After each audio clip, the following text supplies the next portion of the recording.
Well, here we are at the clinic in Melbourne. This is where we conduct our aftercare program and our outpatient program. It's also where the families come for counselling and support. It's here where we do one-to-one counselling after people have been through our residential program, and it's also where we conduct our groups, our support groups for the families, as well as the support groups for outpatients, and the people that have been through our residential program come here as well. We also have regular sort of workshops that deal with drug and alcohol issues in the community. Here at the Raymond Clinic, we are driven by a vision to deliver treatment programs that incorporate the mind, body and spirit. We basically look at treating people holistically. Addiction doesn't just affect you physically, it affects you emotionally, it affects you socially, it affects you psychologically, and it also affects you spiritually. And they're the 5 aspects that we treat here at the Raymond Clinic, and that's what we mean by holistic, and that's what we mean by mind, body and spirit. What we're trying to do here with people is help them actually achieve their full potential. We've found that when people use alcohol or any other substance, they don't perform at their peak. So when people come here for a personalised treatment program, we help them achieve those personal goals.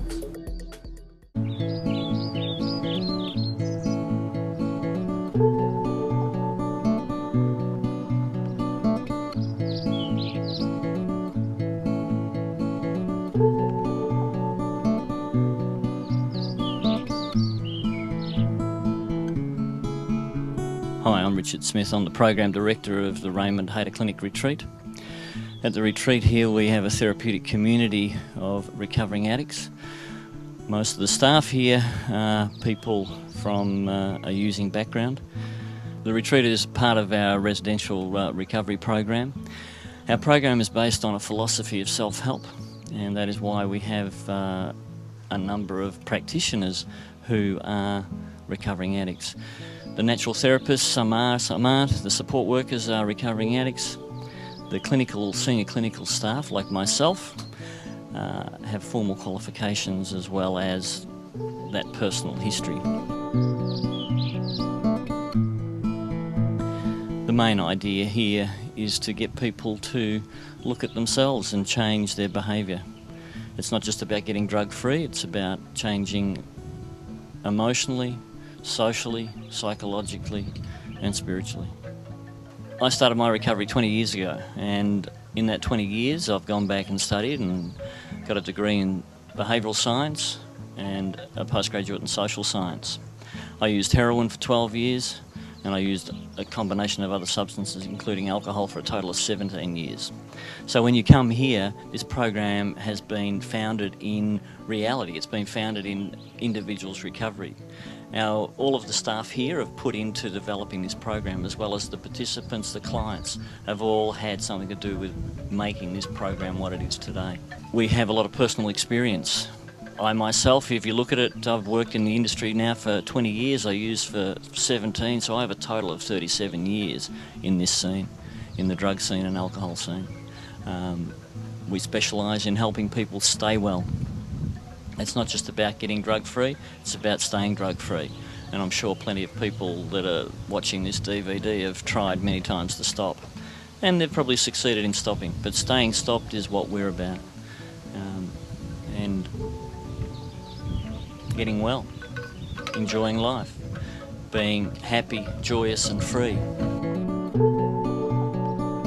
As you can see from the shots around the property here, we're in an idyllic bush setting in Lurdy Gorge. We have no neighbours except wombats and kangaroos and now rabbits again. Final little thing is what I always say to individuals is our program is a we program. I believe that I can't do this, but we can.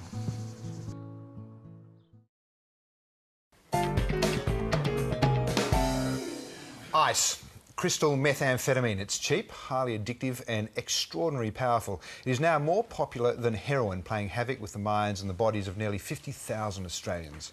You can smoke it, snort it and inject it, and when it takes hold, lives are destroyed. But you can return from the brink of oblivion. Richard Smith is a former addict turned lifesaver, and he joins us this morning to reveal the terrible truth of the new ice age. Good morning, Richard. Thanks for coming in. Morning, Richard. Thanks, Kim. I don't know anything about ice. I've heard bits and pieces, but I just don't know what it is. Well, quite simply, it's a central nervous system psychostimulant. So it just speeds you up. It's an amphetamine. We've had speed around for a long time. And crystal meth is just a purer form of amphetamine. A stronger form? A stronger form. So it hits you faster than speed would hit you? It certainly hits you. It hits you as quick as the amphetamine, but it's stronger and it lasts longer. And it's more intense. And so the side effects are more intense. It's like amplifying up your voice. Right. Where does it come from? Well, it's manufactured in labs. It's manufactured in laboratories like any drug is. And we've got a lot of them locally. I think you're looking at some footage here of some of the labs that have been busted in Victoria. But they have huge labs in Asia. They've just recently busted 31 tonnes in China. It was on its way here. You know, so we're talking huge sums. Cheap? Cheap. To buy a gram is about 350 to 450, but you only need to have 0.1 of that to last for 24 hours. So that's $35 for 24 hours of use. So the effect will last for 24 hours? When you first use it, yeah. And then what happens is, like any drug, you get a tolerance to it and you need more, and when you need more money, and so it looks attractive at the beginning at $35 for a night out. And I was talking to a young guy where I bought a jacket yesterday in Country Road, and he said, if you're not using ice, you're uncool. And that's what's happening in our culture, in our youth. So it's that widespread? Absolutely, absolutely. Just about every young person that I know has tried it. Wow. Has tried it. And we mentioned in the intro there that you can snort it, you can inject it. It's easy to take. It is. Most people will probably take it orally first. They'll have it with a drink at a club, or they'll swallow it as well. Yeah, swallow. What do you have to? We saw the crystals there. Well, you just drop a crystal in, or do you can have just to drop a crystal in a glass of or? water, or you can. They usually smoke it in like a crack pipe, and it has an incredibly intense effect. So it's a stimulant. So it's just like a stronger form of speed in that they're awake and anxious and can party all night, and they feel absolutely confident. You know, they're 6 foot tall and bulletproof. So people that have, you know, maybe low self-esteem would be attracted to it. Okay, well, the laws of nature tell you that for every high, there's got to be a low. So if the highs are that high, there must be some crashing. Absolutely. Lows.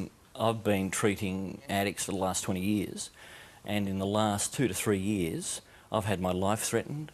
I've seen extreme violence, and I'd never seen that the 17 years before. Why is that happening? Is there a component in the drug that makes you... we used to hear about crack. Yeah. And the extraordinary sort of power that crack addicts had. Is there something like that in ice? Exactly the same. It's not exactly the same, but it's very, very similar to crack.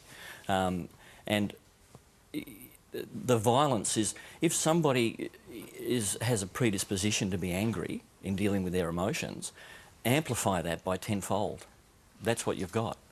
You know, I've got a client in our program at the moment that's there for armed robbery, and the armed robbery was holding a knife to his mother's throat for a credit card. Man. And he wouldn't, you know, he loves his mother. Yeah. He would never do that. Yeah.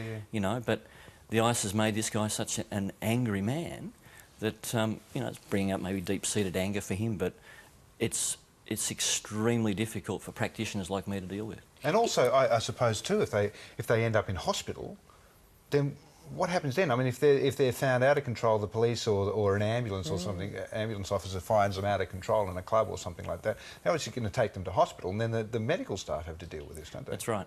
And look,